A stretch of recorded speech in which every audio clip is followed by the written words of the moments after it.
Welcome back.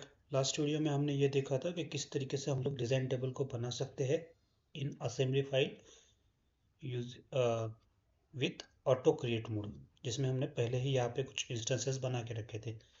तो अब इस बार मैं ट्राई करूँगा कि किस तरीके से हम लोग इसको ब्लैंक मोड में बना सकते हैं। बेसिकली यहाँ पे कोई कॉन्फ़िगरेशन रहेगा नहीं, फिर भी आप एक डिज़ाइन टेबल बना लेंगे असेंबली के लिए।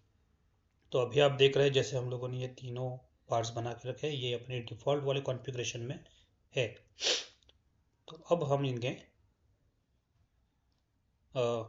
एक डिज़ाइन टेबल बनाने के लिए चालू करेंगे। तो इस वक्त कैसे करना है, insert table, design table, blank.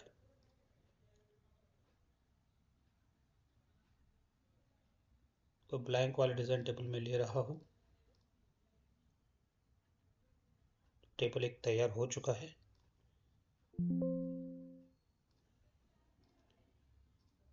अब जब जैसे मैं इस टेबल को खोलता हूँ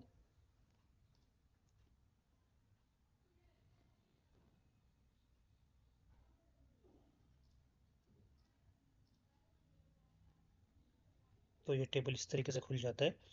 अब टेबल तैयार करने के लिए हमें क्या करना है, यहाँ पे टाइप करना है dollar configuration all caps @ wall. Wall basically वो नाम है जो चल रहा है, और फिर उसके आगे ब्रैकेट में हमें एक आंकड़ा डालना है। बेसिकली ये इंस्टेंस नंबर रहता है जो इस असेंबली में प्रेजेंट है। पहले मैंने वॉल का कर लिया, क्लोज कर रहा हूँ। जैसे ये वॉल के आगे आप ब्रैकेट में जो देख रहे हैं वो उस वॉल का इंस्टेंस नंबर है। ये वॉल अगर दूसरी बार अगर मैं इंसर्ट करा लूँ अंदर, तो उसके आगे नंबर जो होगा वो चेंज होके बदल जाएगा। जैसे ये मैंने अब दूसरी वॉल इंसर्ट करा ली, तो आप देख सकते हैं ब्रैकेट में इसका 2 नंबर आ रहा है। तो हमने पहली वाली वॉल को ही पकड़ा था, इसके लिए हमने ब्रैकेट में उसके आगे ब्रैकेट में 1 लिख दिया था।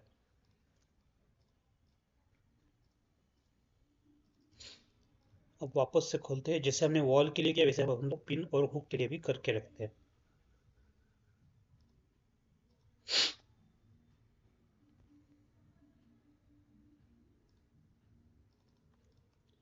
तो जैसे मैंने वॉल के लिए किया, वैसे मैं यहाँ पे पिन के लिए करूँगा और यहाँ पे हुक के लिए करूँगा।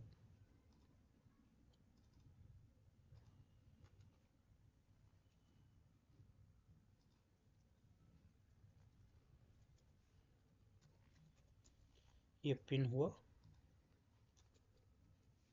और ये हुक हुआ। तो जैसे आप देखेंगे कि यहाँ पे कॉन्फ़िगरेशंस आ चुके हैं, लेकिन अभी जैसे मैंने टाइप किया तो यहाँ पे कुछ आया नहीं है। तो बेसिकली इस डिज़ाइन टेबल को अपडेट होने के लिए वो आप क्लोज करके एक और बार खोलिए। ऐसे अपडेट नहीं होता है ये कभी कभी, तो क्लोज करके एक और बार खोलिए।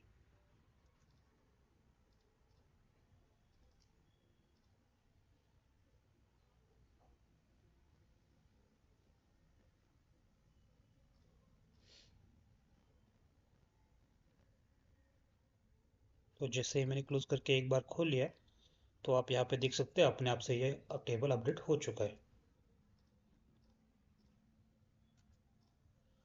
तो अब मुझे अलग अलग वर्जन्स बनाए, जैसे हमने लास्ट टाइम 1 2 3 4 बनाए थे, पहले हम लोग 1 और 2 बना लेते हैं।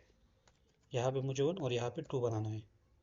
तो यहाँ से मैं ड्रॉप डाउन करके भी सिलेक्ट कर सकता हूँ, जैसे हमने लास्ट टाइम बात की थी, या फिर मैं टाइप भी कर सकता हूँ। सेव कर रहा हूँ, अपडेट, क्लोज। ये वर्जन 1 और 2 बन गया। अब आप यहाँ पे जाके क्रॉस चेक भी कर सकते हैं, या फिर आप ऐसे भी देख सकते हैं ये 2 नंबर है। हमने इसके सारे के सारे वर्जन 2 नंबर के डाले थे। ये 2 नंबर है, ये 2 नंबर है, ये 2 नंबर है। याद रखिए ये इंस्टेंस कितने हैं, मतलब एक और वॉल होगी तो यहाँ पे इसके आगे ब्रैकेट में 2 आ जाएगा। लेकिन ये चेंज, ये जो है ब्रैकेट के अंदर वाला 2, ये दिखाता है कॉन्फ़िगरेशन नंबर, और ये दिखाता है कि इस असेंबली में ये कितनी नंबर पे इंसर्ट हुआ है, मतलब कितनी बार इंसर्ट हुआ है। तो ये 2 अलग अलग चीज़ें हैं। तो बेसिकली हमने अभी ये देखा कि किस तरीके से हम लोग ब्लैंक फॉर्मेट से भी डिज़ाइन टेबल को बना सकते हैं। तो एक बार हम और आगे थोड़ा बढ़ते हैं। जैसे हमने लास्ट टाइम 4 बनाए थे,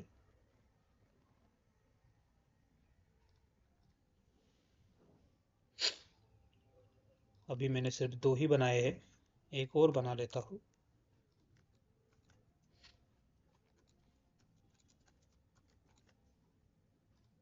ताकि आपको श्योर हो जाए। तो यहाँ पे ये बन चुका है। आप यहाँ पे कॉन्फ़िगरेशन नंबर देख सकते हैं। अब हर बार मैं यहाँ पे जाके क्रॉस चेक करने की मुझे ज़रूरत नहीं लग रही। एक और चीज़, जैसे मैंने यहाँ पे ऐड कर लिया डिज़ाइन टेबल में, तो वो इस ट्री में भी ऐड हो गया। तो अगर मैं डायरेक्ट ट्री में भी ऐड कर सकूँ 4 नंबर, और अगर बाद में मैं यहाँ से भी चेंज करूँ तो भी वो डिज़ाइन टेबल में अपडेट हो जाएगा।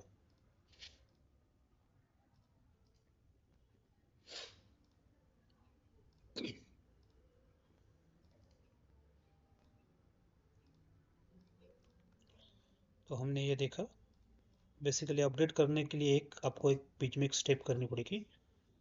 जब आप न्यू टेबल में उसको इंट्रोड्यूस करने जा रहे हैं, तो यहाँ पे ये कॉन्फ़िगरेशन जो हमने बाहर से ऐड करके बनाया वो यहाँ पे दिखता है। तो यहाँ पे क्लिक करके उसे हमें ऐड करना पड़ेगा, वरना वो ऐड नहीं होगा अंदर। तो यह भी ऐड हो गया।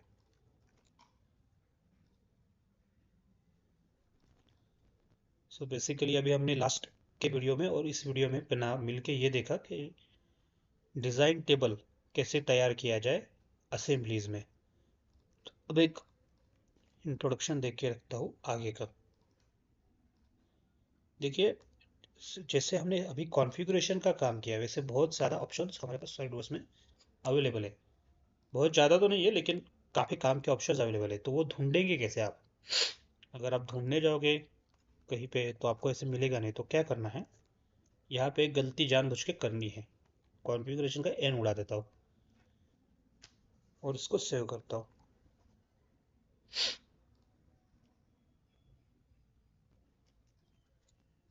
और वापस से भी खोल देता हूँ।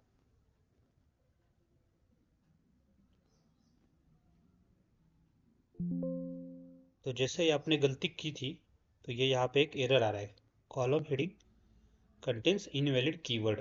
बेसिकली मैंने यहाँ का एन उड़ा दिया था।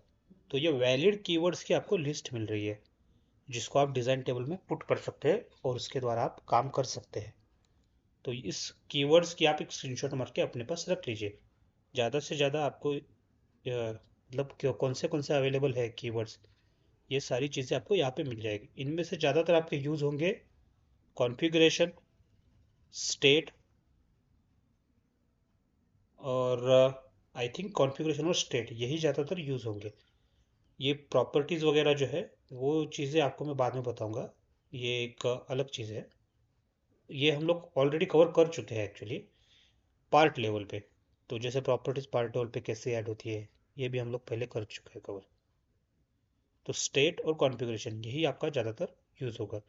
इसके बारे में हम लोग डिटेल्स नेक्स्ट वीडियोज़ में देखेंगे।